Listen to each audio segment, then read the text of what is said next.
Thug Behram, également connu sous le nom de roi des voyous, il était un chef de file d'une bande de voyous actifs à Oud, dans le centre du nord de l'Inde, à la fin du XVIIIe et au début du XIXe siècle.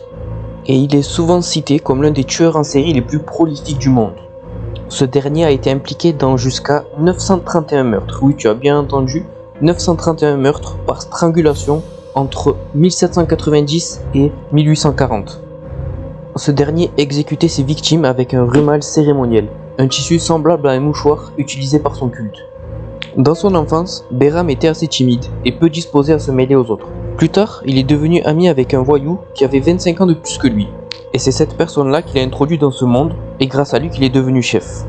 Pendant ses premiers jours, Behram était également accompagné d'une voyou nommée Dolly. Mais plus tard, les deux se sont séparés. À seulement 10 ans, Behram avait commencé à tuer et à terrifier les gens avec ses crimes. Il a commencé le vol et le voyou en tant que profession à l'âge de 25 ans. Behram utilisait sa ceinture ou rhumal avec un grand médaillon cousu dedans comme un garrot pour exécuter ses meurtres.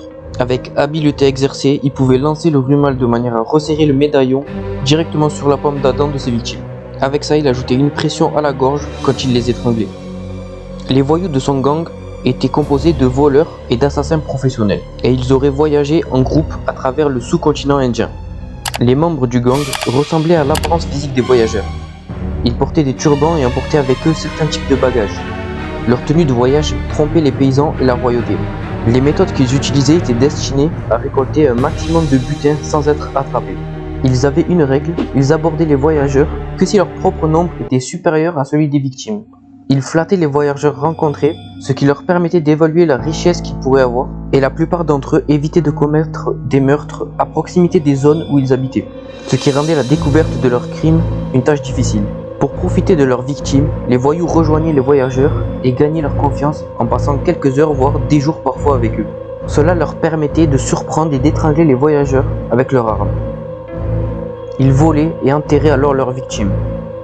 Ils attaquaient généralement le soir. Une méthode qu'ils utilisaient, c'était de distraire leurs cibles tout en les frappant pour les étrangler par derrière. Afin d'éviter les soupçons, ils ont évité de porter des armes lourdes ainsi que des épées. Parfois, ils mutilaient les cadavres de leurs victimes pour éviter d'être repérés. Les cadavres étaient ensuite soit cachés, soit enterrés. Bien que l'étranglement soit l'une de leurs méthodes de meurtre les plus reconnues, ils utilisaient également des lames et des poisons naturels. D'autres preuves suggèrent qu'une sorte de poignard appelé le qatar était leur arme de statut personnel. Les membres du gang portaient fièrement cette arme sur leur poitrine.